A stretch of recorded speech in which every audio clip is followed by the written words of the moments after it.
4% vote পড়েছে এবং সকাল 9টা পর্যন্ত এই 3 কেন্দ্রের হিসাব যদি বলি তাহলে 15.68% ভোট পড়েছে এখনো পর্যন্ত। তার মধ্যে বালুরঘাটে 14.74, দার্জিলিংয়ে 15.74 এবং রায়গঞ্জে 16.46%। সকাল 9টা পর্যন্ত হিসেব।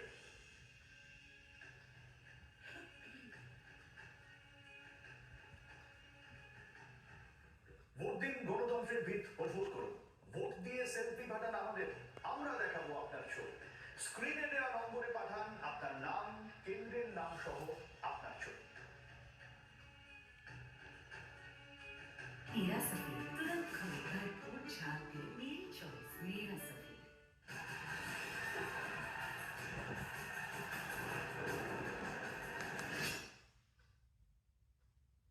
দুর্নীতির জন্য হিমাচলে এই কাজ শুরু করে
जब नींद होगी ब्रेक फ्री तभी तो दिन होगा टेंशन फ्री। इसीलिए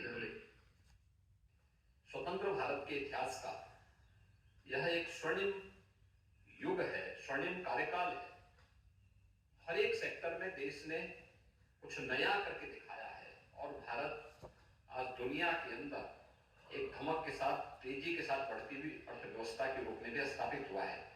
इसलिए उसका लाभ भारतीय जनता पार्टी को प्राप्त होगा और मेरा मानना है कि मोदी जी के नेतृत्व में 4 जून को जब परिणाम आएंगे तो प्रचंड बहुमत के साथ भारतीय जनता पार्टी और एनडीए की सरकार फिर से तीसरी बार मोदी जी के नेतृत्व में बनेगी।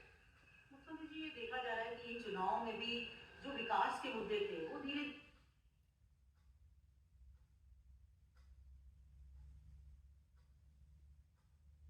ऑन रेलेवेंट इश्यूज हम कह सकते हैं कि वो अपनी जगह लेते जा रहे हैं। ये मुद्दे कहां से आ रहे हैं, आप किस तरीके से देखते हैं? देखिए, ये कहना कि चुनाव में नॉन रिलेवेंट मुद्दे आ रहे हैं, मैं पूरी तरह सहमत नहीं हूं। चुनाव की शुरुआत में हम लोगों ने मोदी की गारंटी जो विकास, सुशासन और सुरक्षा से जुड़े हुए थे, इन्हीं मुद्दों को हम लोगों ने जनता जनार्दन के सामने रखा था और पहला चरण इसी दिशा में आगे बढ़ा था। लेकिन इसी दौरान पहले चरण के ठीक पहले कांग्रेस और इंडी गठबंधन का जो सबसे बड़ा जो सहयोगी है वह कांग्रेस पार्टी का घोषणा पत्र सामने आ गया। कांग्रेस पार्टी ने अपने मैनिफेस्टो में जिन बातों का उल्लेख किया है वह भारत जैसे दुनिया के सबसे बड़े लोकतंत्र के लिए बहुत खतरनाक संकेत करता है और जो कि कांग्रेस का इतिहास इस पूरे मामले में हमेशा संदिग्ध रहा है, तो स्वाभाविक रूप से ये मुद्दे प्रासंगिक हो जाते हैं। हमने विकास के मुद्दे पर पिछले 10 वर्ष में मोदी जी के जो कार्य हुए इंफ्रास्ट्रक्चर के क्षेत्र में, सुरक्षा के क्षेत्र में, आत्मनिर्भर भारत के लिए गरीब कल्याणकारी योजनाएं थी, इन्हीं मुद्दों लेकर के हम तो चुनाव में गए थे, लेकिन उनके मैनिफेस्टो ने हमारा ध्यान आकर्षित किया इस ओर। और आपने देखा होगा कांग्रेस के एक सलाहकार के रूप में सेम पेत्रोदा, उनका वक्तव्य सबने पढ़ा। कांग्रेस ने इससे पहले यूपीए गवर्नमेंट के दौरान रंगनाथ मिश्रा कमेटी और सच्चर कमेटी की रिपोर्ट कांग्रेस ने की थी। कर्नाटक में कांग्रेस नेतृत्व की सरकार है और कर्नाटक की कांग्रेस नेतृत्व की सरकार ने जिस तरीके से पिछड़े वर्ग के आरक्षण के लाभ में जबरदस्ती मुस्लिमों को घुसेड़ करके और उनके अधिकार में बंदरबांट करने और उसमें लूट करने की शुरुआत प्रारंभ की है, ये सभी संदेह पैदा करता है। एक दूसरा, जो विरासत टैक्स की बात कांग्रेस कर रही है, यह भी एक खतरनाक इशारा है। गरीबी, एक झटके में गरीबी हटाएंगे, इसके लिए वे हर संपत्ति का सर्वे करवाएंगे, एक्सरे कराएंगे, इस प्रकार का वक्तव्य कांग्रेस दे रही है।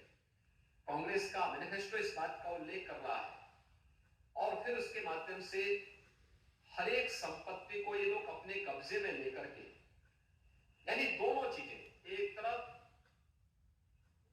ये लोग देश के अंदर मजहबी आधार पर देश के विभाजन की आधारशिला रखना चाहते हैं, दूसरी तरफ किसी ने मेहनत से अगर अपनी संपत्ति अर्जित की है, घर बनाया है, कोई प्रॉपर्टी बनाई है, खासतौर पर हमारी माताएं बहनें अपने लिए जेवर खरीदती हैं, उसको ये अपने अधिकार में ले लेंगे।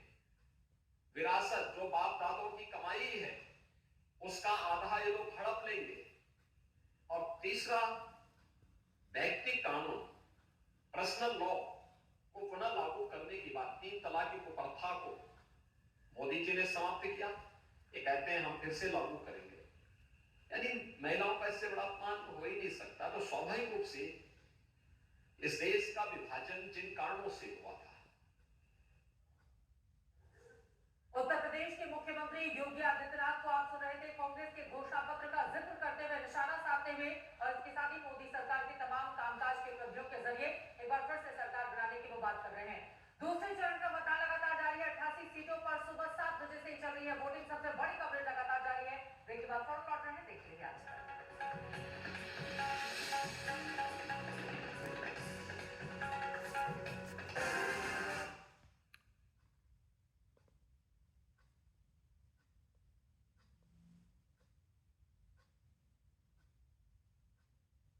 पहले मैं जीती थी, अब आप